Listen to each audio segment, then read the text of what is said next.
Hi folks, welcome to the Epochs of the Lotus Eaters. Today I am joined by Bo, and we are going to be talking about the 7 Years' War. This is essentially a follow-up to what we've been previously talking about since the Duke of Marlborough, actually.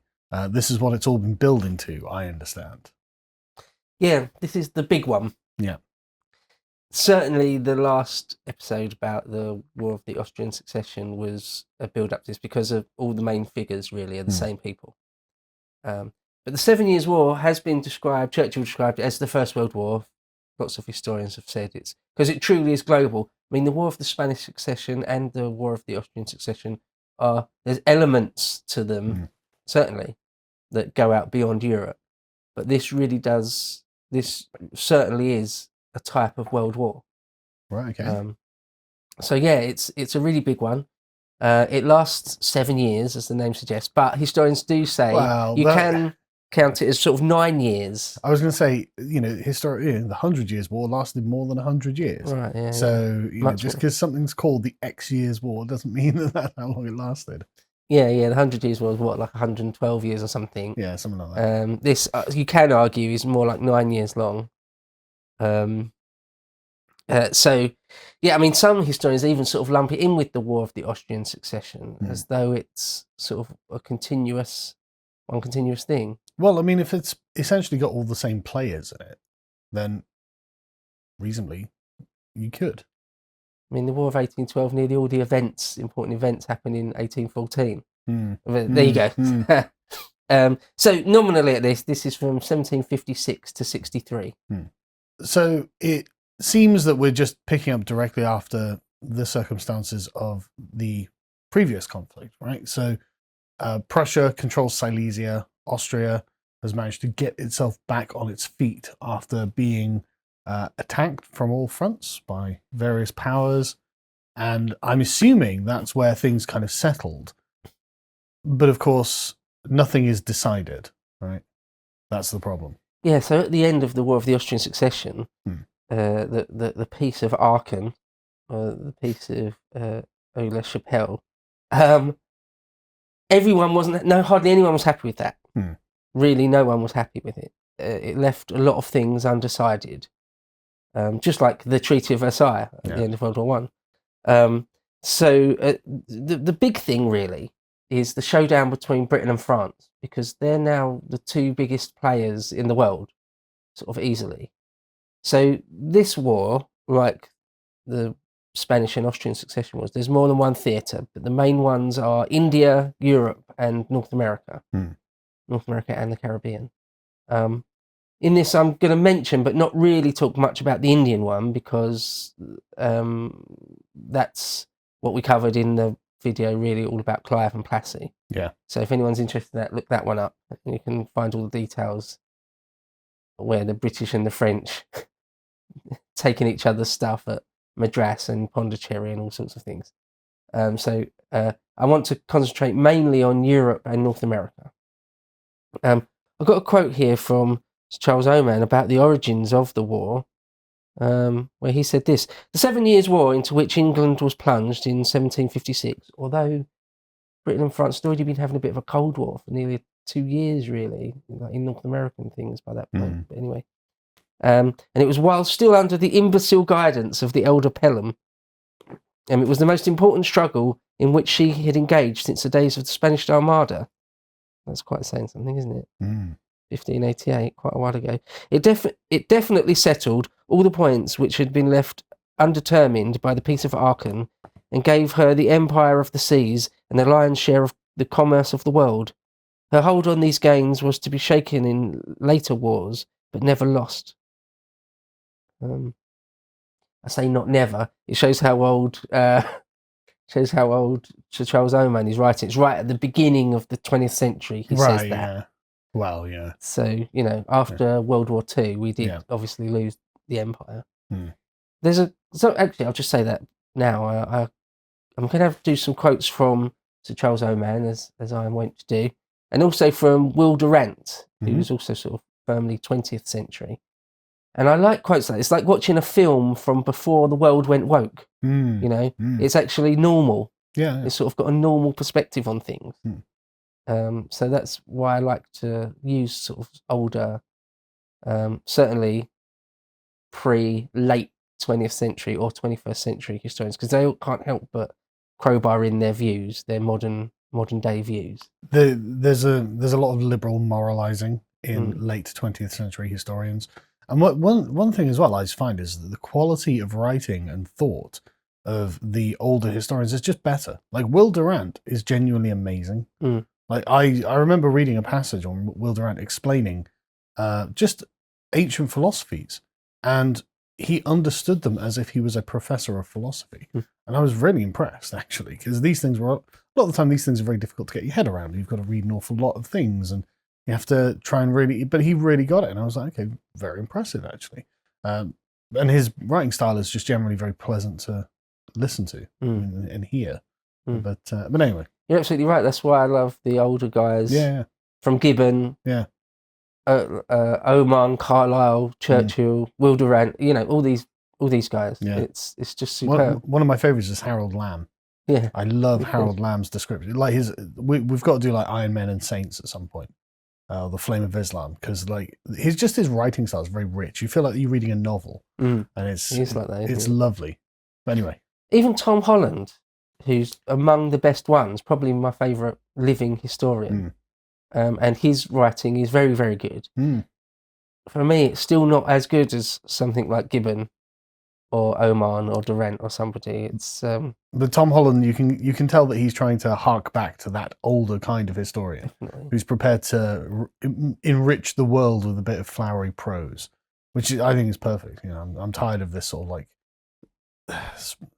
scientific modern historian. I don't want that. I want to be drawn into the story. I want heroes and villains, actually. That's what helps me remember what happened. Anyway. Tell me a story.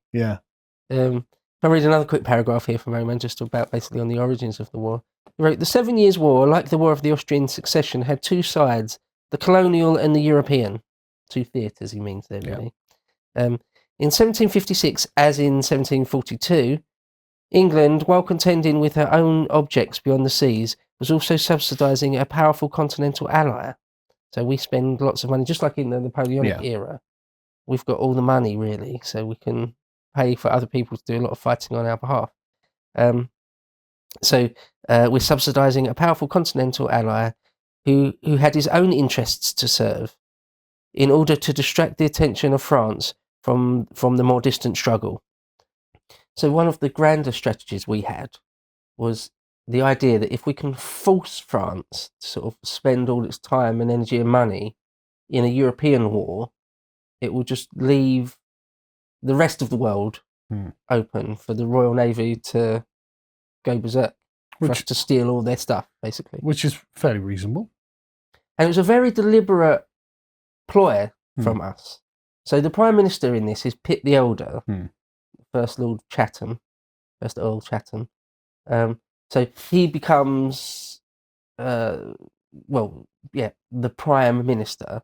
Is removed for a while, then comes back and is in control for the rest of it, basically. And it very much is, very deliberately, his stratagem is to do that. Because we knew that France, we knew that was the way France was inclined anyway, that they wanted at all costs to try and take Belgium still, or parts of the Netherlands. That was really important. And but there is actually a reversal of the usual alliance structures in this. That's the big thing. We'll get to that in a moment. If I finish the quote from Oman on the origins of it. He said, "The new war resembled the old in another respect. In each case, it was the colonial quarrel which first came to the front. The European strife was a later development. The causes which provoked the 7 Years' War were to be found both in America and in India. In both of these quarrels, the representatives of England and of France came to blows before the mother countries had resolved on war. The quarrel was the result of natural causes which made it inevitable, and not the deliberate work of the timid Newcastle or the selfish Louis XV." That's according to Emma. So that is a bit of opinion there. Sure, but it's probably a well-informed opinion. It's very evident that you've got two burgeoning world powers that are competing over the new world, the new territory. I mean, France has a lot of the new world, nominally at least at this point. Britain obviously has the 13 colonies and probably wants more. So, of course, events are going to drive in this direction. It's very similar to sort of Rome and Carthage fighting over Sicily. It doesn't require either one of them to have a Machiavellian commander saying, right, we're going to, provoke this. Events are going to provoke themselves. So this war is so important because the sort of the state of affairs before and after it are chalk and cheese. Yeah. So before it, Britain and France are sort of fairly genuinely rivals, and after, Britain is dominant. France is, bankrupt, very, very nearly bankrupt. Spoiler alert. And in fact, a real spoiler alert here is that a lot of historians say, rightly, that it's really this war that leads directly to the sort of cascading of events, which leads to the collapse of France and the French Revolution. So the weakening of the French monarchy.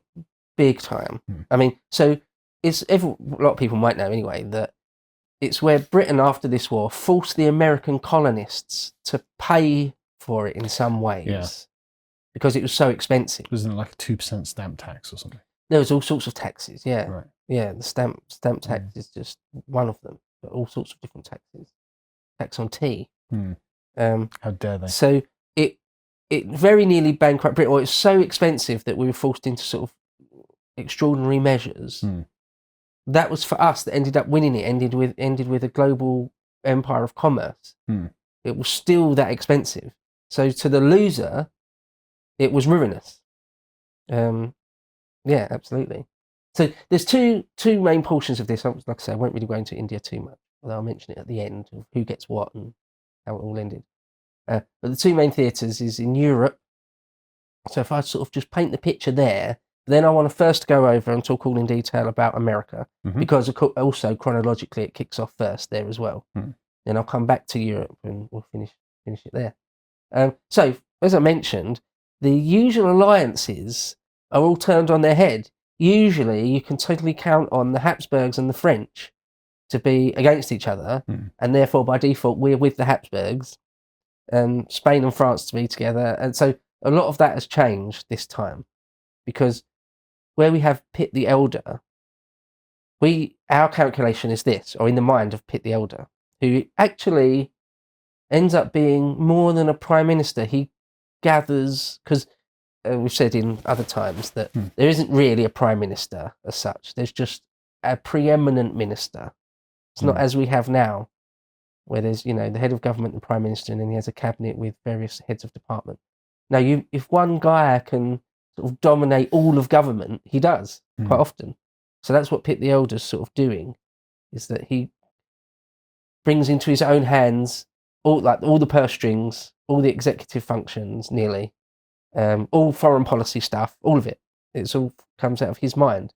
Now that garners him lots and lots of political enemies, but while it works, it works.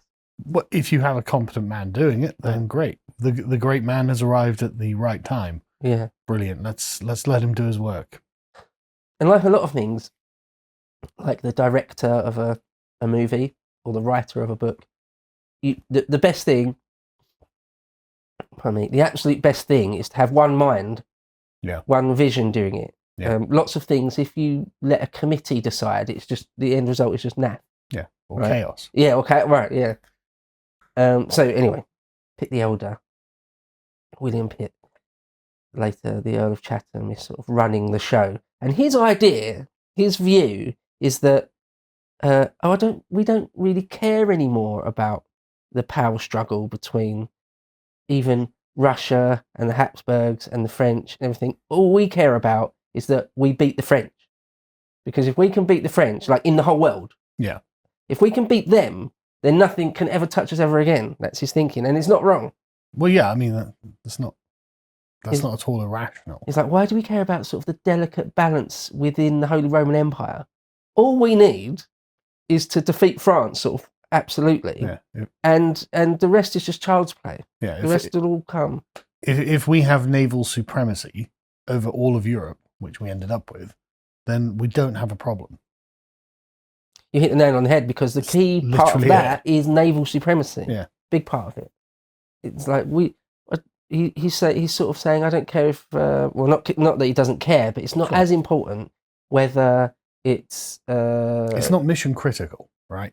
Like there are certain things. This has to be in our control, or else everything else is put into doubt. And Britain being an island, it's fairly straightforward that you have to have the better navy whenever the question arises. It just has to be the case. And so it's literally mission critical for us to have naval supremacy if we want to be a competitive power in this particular game. Yeah, no, absolutely exactly that. And so it's funny, interesting that it takes until the 1750s for us to sort of truly grasp that, realise that. I mean, of course, it's always been known on some level, whoever's got the biggest, greatest navy is a great advantage, but it's where it sort of crystallises in the mind of Pitt. I wonder if this is a consequence of sort of this being the age of sail, though. Prior to that, were navies that important in the Middle Ages? Seems to be just a way of getting around prior to that. Well, yeah, it becomes important in sort of the late Tudor age, doesn't it? Like by the age of Elizabeth, by the Spanish Armada. But this requires the discovery of the New World, right? This requires a reason to build massive galleons that can sail for 20,000 miles or whatever. If you haven't got that, and you just need to cross the English Channel, the difference it make, Yeah. If you're a maritime power, not like our main thing we needed was to be able to cross the Channel. Yeah. But if you were someone like, Genoa or Venice or something, but yeah. So by this point now, Pitt the Elder realizes that it doesn't matter who dominates Europe necessarily, whether it's Prussia, Austria, Russia, France. None of them have got a great navy, well, other than France. Yeah. And I was gonna say that because the way you're saying it, well, if it's Prussia, Austria, Russia, who cares? Well, yeah, why would you care? They're all land powers. Like they can raise 200,000 men, fantastic soldiers, and okay, great, but they can't walk through the ocean, so that's not our problem. So when the war starts, the numbers are something like this, and you can argue about this, and Navy history nerds do. Britain had something in the order of 130 ship of the line. France had something like 75, 80. So we already were sort of winning that arms race. But what Chatham's whole strategy is that we want them to have none, if possible. We'd like to just annihilate their ability at sea. I approve of this strategy. And then they can do what they want within reason in Europe, because it doesn't matter. We will always be way more powerful than them. Because another thing to say is not just that they can't invade Britain, but also what that really means is that they won't have a global empire. Yeah, that we will dominate commerce. Yeah, everywhere we go. It will just be a matter of time until we mop up every last one of their colonies. And this is exactly the problem that Napoleon had. He was like, "Oh, I'm going to make sure that Britain can't trade at all with continental Europe." Pfft, we don't care. We're literally taking the commerce of the world back to London. Yeah. You want to buy things off us. We don't need your stuff. Yeah, exactly. Yeah. No more croissants for you. Yeah. And the same goes for Spain, Portugal, and the Dutch as well. Yeah. If we dominate the seas, it's just we can at leisure really take everything. Yeah. So that's sort of the grand idea. So without going into India, the biggest thing is in North America. So let's start on that. I'll talk about I'll put a map up in post as normal. You can see the great struggle in the North American continent. Spain is already not that important in North America. But on the map, you can see there's the 13 colonies that we control.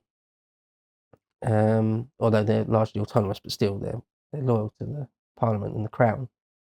And the French control both Canada, or what becomes Canada anyway, and also down in New Orleans, the mouth of the Mississippi, in the Gulf of Mexico. So I've spent a long time thinking about this sort of thing because I found this fascinating. Because when we pull up a map, you'll see vast swathes of like this, the center of the American continent that will be blue. Because this is French. But actually, what that really means is France has a series of poorly manned forts going up various river systems. And if you actually were to do like a heat map of population density, that would be virtually grey. There'd be virtually no one there. Whereas like the 13 colonies had something like 3 million people in, which is a lot for that day and age. So that would be quite intensely red for Britain, right? Or the English colonies, whatever. And then like France has some population in Canada now, sort of French Canada. But again, vast swathes of uninhabited wilderness. So when we put up the map and you can see all of this blue, it's not really all blue. And there are going to be like Native American tribes there who have never heard of a Frenchman, and we're like, a what? Sorry? Yeah, I don't know what you're talking about. This is the king who? What are you saying? I'm just going to go hunt some buffalo. So yeah, it's kind of deceptive when you see it on the map. I find. No, that's definitely true. All the things you mentioned there are definitely the case. So there's the two. So their grand strategy when they look at the map to try and defeat us is that they control New Orleans. Then they just called that big chunk of America Louisiana, and you can sail up the Mississippi a long way into the interior of America, and then you can also from there also sail all the way up through the Ohio River. Now, on the northern portion, there's the St. Lawrence River. And any Canadians out there and anyone who lives up in New England and that part will know it very well. But that's of key importance is the St. Lawrence River. And you immediately see it on a map. It sort of separates America from Canada. They called it New France. Yep. It was firmly French. Later we called it Upper and Lower Canada. And anyway, the St. Lawrence River is sort of the main thing because it goes past Quebec and you can eventually get down to Montreal. And then you get into the Great Lake regions. And from the Great Lake regions, you can get down into more or less sort of the Ohio Valley you go down through sort of Lake Champlain and the Champlain corridor through various waterways. And anyway, it's sort of possible to link up all the way from Canada and the St. Lawrence down through the Ohio Valley, and you can come up the Mississippi and the Ohio River. And so you'll see on the map exactly what I'm talking about. The French idea is to link up those two things with a string of forts, as you say, essentially penning the 13 colonies firmly into the eastern seaboard of America, or what's to become the United States. So that's their idea. And then they can, after that, at leisure, take everything westwards. That was their thinking. That's very optimistic. But as you say, well, it's massively optimistic, yes. As you say, there's just not enough Frenchmen out there to sort of make that a reality. And there's nothing to stop the British colonists from sort of kicking back against that. Especially as the British colonists did have a large population out there, actually. It was very concentrated as well on good land. Because I mean, again, another problem that the French have is actually there are like what they claim to own has very few natural borders. Like we've got a string of forts, okay, but there's so much space that you could march an army between them and you wouldn't know. It's like it's huge, and so again massively over optimistic in my opinion. That was one of the problems, that there was no real boundaries between who owned what. Like the French would say, well, we went up this river, our trappers and things went up this river a generation before you guys, therefore we own everything here. It's like, what are you talking about? And I don't think so. Yeah. And what about the Native Americans, the First Nation peoples? They're sort of largely left out of this in all sorts of ways. They fight on our side and their side and swap sides and try to be independent and all sorts of things. In fact, the Americans call the North American theatre of the 7 Years' War the French and Indian War. That's what they call it. So yeah, different Indian tribes side with us and with the French, and so yeah, there's quite a lot. There's a big element of that to it. Mm-hmm. If I can read another paragraph from Oman on this, on the causes of it, he says, the cause was the want of any definite boundary between the settlements of the two nations. It was the ambition of the English colonists to push westward from Pennsylvania and Virginia, and gradually to colonize all the wastelands sparsely inhabited by savage Indian tribes, which lay between them and the Mississippi. Yep. But the French had another and no less ambitious scheme. Besides their dominions in Canada, they possessed another colony on the mouth of the Mississippi round the town of New Orleans. They claimed that this territory of Louisiana stretched up to the headwaters of the great river, and it was their object to connect it with Canada by a string of forts placed along the Mississippi and its tributary, the Ohio. If they could have carried out this gigantic and wide-stretching plan, they would have shut in the English colonies between the Allegheny Mountains and the sea. I may have pronounced that. Allegheny. I think it's pronounced Allegheny. Allegheny. People in American people can correct me on that. The Allegheny Mountains and the sea, and prevented them from extending into the interior of the continent. The weak point of the plan was that the French were far too few in numbers to execute any such project. Though they counted among them many hardy backwoodsmen and fur traders who had explored all the waterways of the West, they could not back these pioneers up with solid masses of population. There were not more than 180,000 French emigrants in America, while the English colonies boasted at this time nearly 2 million sturdy settlers. And it depends when you're talking, because I've seen those numbers quoted vastly different. Yeah, I have I've heard as well. it said that there's only 60,000 French and 1 million British. I've heard And then- higher. And I've seen it higher. That's why I said 3 million. Right, So that's what I've seen quoted more regularly than the others. Right. But either way, you're talking about millions of Englishmen who live in the New World, and it live in concentrated, contiguous area as well.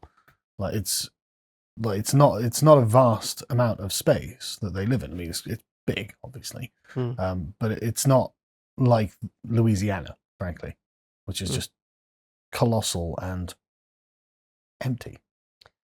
Plus, different parts of the United States are more or less difficult to make work for you. Yeah.